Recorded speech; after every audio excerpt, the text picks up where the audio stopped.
Welcome to CS Pankarthikeyan channel. Please subscribe CS Pankarthikeyan channel and share with your friends and family in social medias and keep support us for uploading many other videos like English literature and other videos. Today we are going to see the age of Chaucer in a very short period. Age of Chaucer started in 1340-1400. This is the 14th century. First of all, we are going to see Chaucer contemporaries. So this is the picture begins with 14th century. End of the 15th century, his close contemporaries, one of the greatest man who began in John Wycliffe. Wycliffe has two different spelling, and another contemporary is John Gower. Third man is William Langland. These are the prime contemporary of Geoffrey Chaucer. First of all, John Wycliffe or Wycliffe. So two spelling is accepted. John Wycliffe, he is great man who first introduced the morning star of Reformation. He got his name due to his attack on the corruption of false practices of ecclesiastical church, especially ecclesiastical one. So that became a reform of church practices. So he is a prime man, morning star of Reformation. John Wycliffe. His followers are Lollards, Lollards, Lollards. John Wycliffe, he is the first man who translated Bible into English. So he became the kickstarter of Reformation movement in England. Yorkshireman also. He completed the first Bible, especially the English version Bible. So he is the most indispensable character in Reformation as well as English literature also. Next man is John Gower. John Gower, equally contemporary and known for his Latin, French, but less English. He is a close friend of Geoffrey Chaucer. He has so other famous work, but one of the famous work is Confessio Amantis. He wrote in Confessio Amantis in English language, but he tried many works in Latin and French because of his friend's compulsion. It means Geoffrey Chaucer's compulsion. He wrote his Confessio Amantis and he dedicated his work also. It contains the illustrated stories which deals with how evils and sin brought out in the world. In that kind of a story, he is described in this Confessio Amantis, especially because of the friendship good of Geoffrey Chaucer. John Gower is one of the famous close friend of Geoffrey Chaucer. Third man is William Langland. William Langland is known for his allegoric work, especially Piers the Plowman. And first of all, he is famous for his common people poet. His famous work is The Vision of Piers the Plowman. It is a dream allegory. It practices biblical illusion, biblical preachings and teachings, all this. The allegorical poem, it has more than 15,000 lines of poem. More than 15,000 lines. He is famous for his The Vision of Piers the Plowman. And secondly,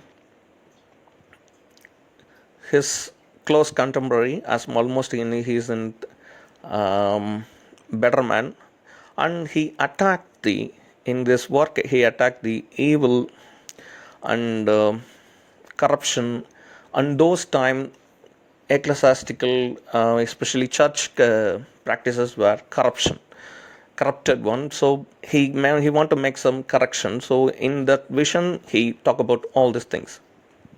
In those time, one of the ism is famous, that is humanism. Humanism in 14th century, it is an intellectual movement which is formed from Renaissance. Renaissance, it is the 14th century, flourished in England. It has revival of learning Greek and alt literature. So humanism emphasizes man rather theological doctrine, especially religious practices. Apart from religious practices, he emphasizes on man. Humanus is the prime. His ideology is one of the prime men in those times. So that is humanism. They give a lot of importance to human. So it started in Italy and rediscovering and translating ancient Greek and Latin authors' work in English. Later, it became a great chain of ism in the part of Chaucerian period. Next, we are going to see Geoffrey Chaucer. So Chaucer period, in those time, Chaucer was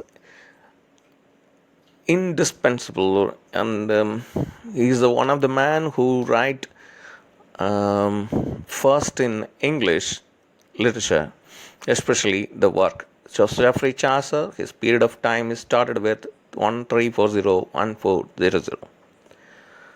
So Geoffrey Chaucer, he hailed for his father of English poetry, and even now the English literature, he is father of English poetry. That's a great man. And also he is morning star of Renaissance. He took influence from the Petrarch and Boccaccio. Because of these two men, Petrarch and Boccaccio, he wrote so many works, and he enjoyed the favors from three different kings in the period of his time, from 1340 to 1400. These kings' names are Edward III, Richard II, Henry IV. He is master of more than three languages, especially in French, Italian, and English. And Geoffrey Chaucer, he is so famous because of his English poetry. Though he know French and Italy so much, but he write in English. That is one of the greatest work, Canterbury Tales. As you know, Canterbury Tales, it begins with Archbishop of Canterbury, Sir Thomas Becket. Once he and Henry II have controversial ideas, and in those times he's become problem, and he was martyred. Later, the saint name is given to Thomas Becket at Canterbury. So many pilgrims, they planned for pilgrim to Saint Thomas Becket. So this famous pilgrimage is started in Tabardin. Each pilgrim to tell two stories while they're traveling. So Geoffrey Chaucer's Canterbury Tales, it started like this. So more than 30 characters they are traveling. So they planned for 30 while two stories. His prologue to Canterbury Tales is one of the most famous, and he draws 14th century society. So Saint Thomas Becket, in this particular pilgrimage, each and every pilgrim, they plan for a story. While they go for Canterbury, each one tell their story, and written also the same. Which story is one of the famous one, they will get a beautiful feast. So prologue to do Canterbury Tales. So the prologue to Canterbury Tales is about, he give a brief attention, especially every character. He draw in attention many characters. In those time, it's a kind of a picture, as well as he give a lot of minute difference between the 30 pilgrims, different social hierarchy. Especially the 30 pilgrims starts with a knight, a squire, a cook, a prioress, a Madame Eglantine, a nun, a monk, a friar, a pardoner, a lawyer, a physician, a poor person, a Oxford clerk, a merchant, a miller, a wife of Bath.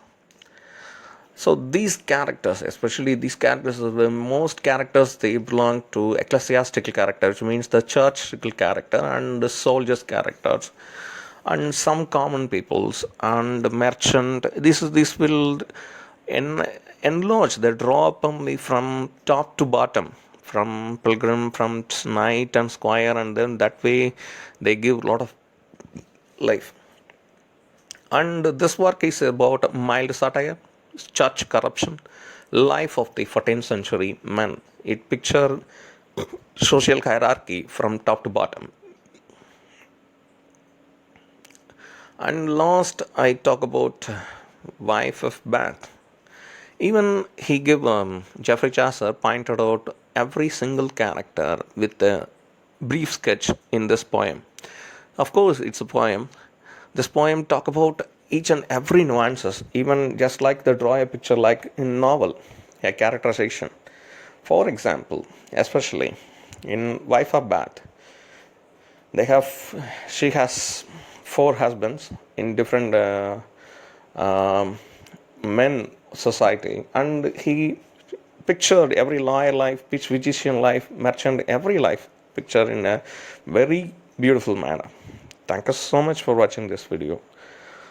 Please subscribe our channel, Karthikeyan channel, and share with your friends in social media. And please keep support us. This is for UG and other students, and this video may help them to learn more about Chaucer, pre-Chaucerian period, and Chaucerian period also. And once again, I told that this is an educational video. It may not get so many views as we expected, and so we expect to share this particular video link to your Facebook and your social medias and also. So Chaucerian poetry specifics. His poetry is severe criticism on the black side. It means the other side of the society. Especially in 14th century, we may not get many other works in kind of eyewitness kind of a thing. So, but take for example Chaucer's poetry. Canterbury Tales will help you. The reader must, especially here, they find a sense of humor and the sarcastic ideas, especially in 14th century, how they dressed and how this embroidery work is doing all these things and which color they are using. In those times, which kind of a taste they were and how they live their life in a society. So in that way, we may record it. The Middle English society, we may record it with the proof of Geoffrey Chaucer's Canterbury Tales. And especially in this work, Chaucer used East Midland dialect and Middle English, which means. And he's the first man who wrote poem in English. So he tried to glorify English in a different order. So he got its name, First English Father of English Poetry, Geoffrey Chaucer. So as I earlier said, and share with your friends, don't forget to subscribe CS1 Karthikeyan channel, and as well as press bell button for your click all for your future updates. Share with your friends, and thank you so much for watching this video. Especially share with your students and many other classmates. They may ask this kind of questions, especially on history of English literature and social history of England. We will upload many other videos because of your support. Please subscribe.